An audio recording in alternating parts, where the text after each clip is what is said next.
السلام علیکم ورحمۃ اللہ وبرکاتہ نحمدہ ونصلی علی رسولہ الکریم اما بعد فاعوذ باللہ من الشیطان الرجیم من حمزہ ونفخہ ونفثہ بسم اللہ الرحمن الرحیم رب اشرح لی صدری ویسر لی امری واحلل عقدۃ من لسانی یفقہوا قولی۔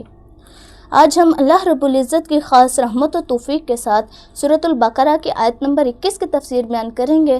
اللہ رب العزت کا فرمان ہے، یا ایھا الناس اعبدوا ربکم الذی خلقکم والذین من قبلکم لعلکم تتقون۔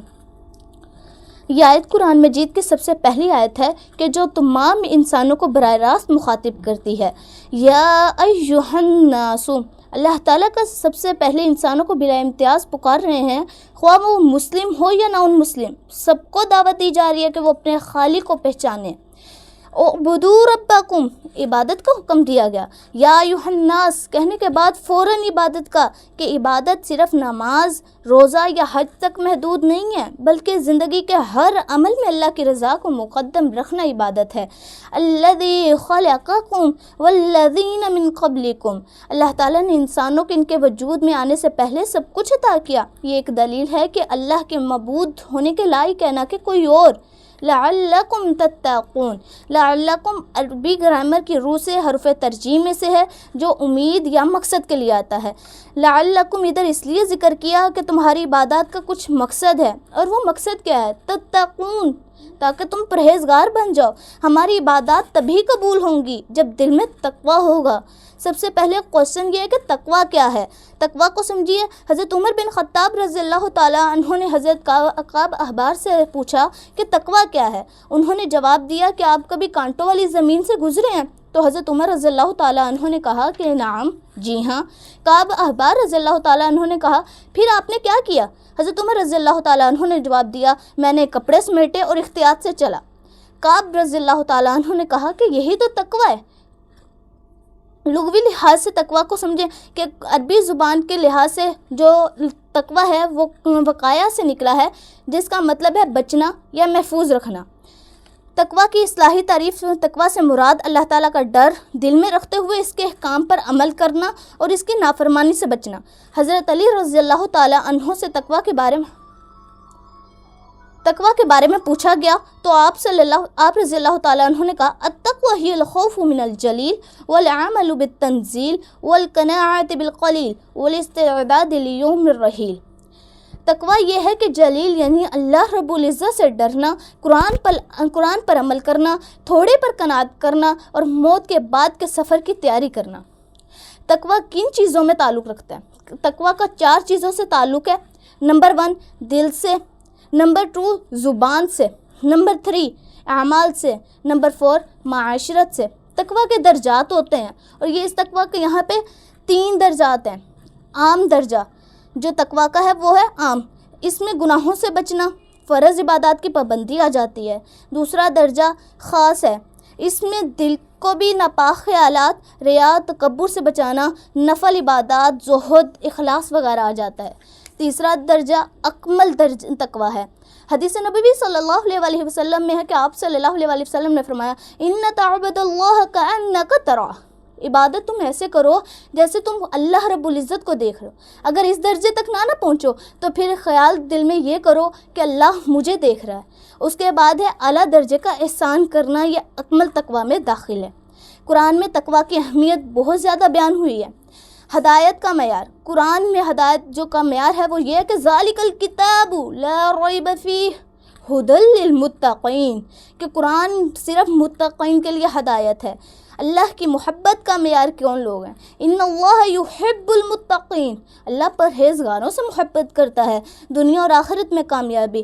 ومن یتق اللہ یجعل لہ مخرجا، جو اللہ سے ڈرتے ہیں اللہ تعالیٰ ان کے لیے آسانیوں والے راستے بنا دیتے ہیں۔ اللہ تعالیٰ سے ہمیشہ دعا کریں کہ اللہم اجعلنا من المتقین ووفقنا لعبادتک کما تحب وترضى وارزقنا الاخلاص فی القول والعمل۔ سورۃ البقرہ آیت نمبر 22۔ الذي جعل لكم الأرض فراشا والسماء بناء وأنزل من السماء ماء فأخرج به من الثمرات رزقا لكم فلا تجعلوا لله أندادا وأنتم تعلمون الذي جعل لكم الأرض فراشا والسماء بناء وأنزل من السماء، وہ اللہ جس نے تمہارے لیے زمین کو فرش بنایا اور آسمان کو چھت بنایا اور آسمان سے پانی کو برسایا، اس لیے پھر اس کے ذریعے تمہارے لیے پھلوں کو نکالا، پس تم اللہ کے لیے شریک نہ ٹھہراؤ حالانکہ تم جانتے ہو۔ الذی جعل لکم الارض فراشا، اللہ نے زمین کو تمہارے لیے فرش بنایا، یہ بہت سخت ہے نہ بہت نرم ہے، بلکہ قابل رہائش قابل کاشت ہے۔ فرش کا مطلب ہے ایسی زمین جس پر تم چل سکو، سو سکو اور زندگی گزار سکو۔ وہ سماء بناء، آسمان کو چھت کی طرح بنایا جو گرے گی نہیں، جس میں سورج، چاند، ستارے، بادل سب محفوظ اور مربوط طریقے سے ہیں۔ ابن کثیر میں ہے کہ آسمان کی ساخت اللہ کی قدرت کی نشانی ہے جو بغیر ستون کے کھڑے ہیں۔ وَأَنزَلَ مِنَ السَّمَاءِ مَاءً، اللہ نے آسمان سے پانی برسایا، یعنی بارش جو زندگی کی بنیاد ہے۔ پانی اللہ کی بہت بڑی نعمت ہے، بغیر پانی کے دنیا میں کوئی چیز زندہ نہیں رہ سکتی۔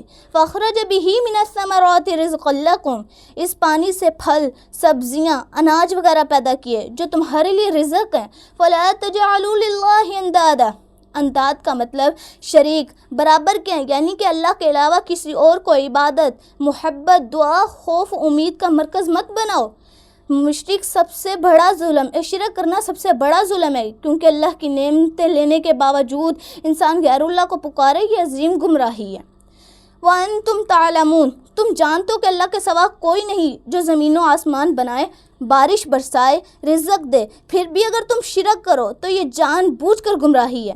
یہ آیت مشرکین مکہ کے لیے بھی سخت تنبیہ ہے اور آج کے انسانوں کے لیے بھی۔ خلاصہ تفسیر جو ہے وہ یہی ہے کہ اللہ تعالیٰ نے تمہارے لیے زمین کو بچھونا بنایا، آسمان کو چھت بنایا، بارش برسائی، تمہیں رزق عطا کیا، پھر تم کیسے اللہ کے سوا کسی اور کو پکارتے ہو، سجدہ کرتے ہو، دعا کرتے ہو۔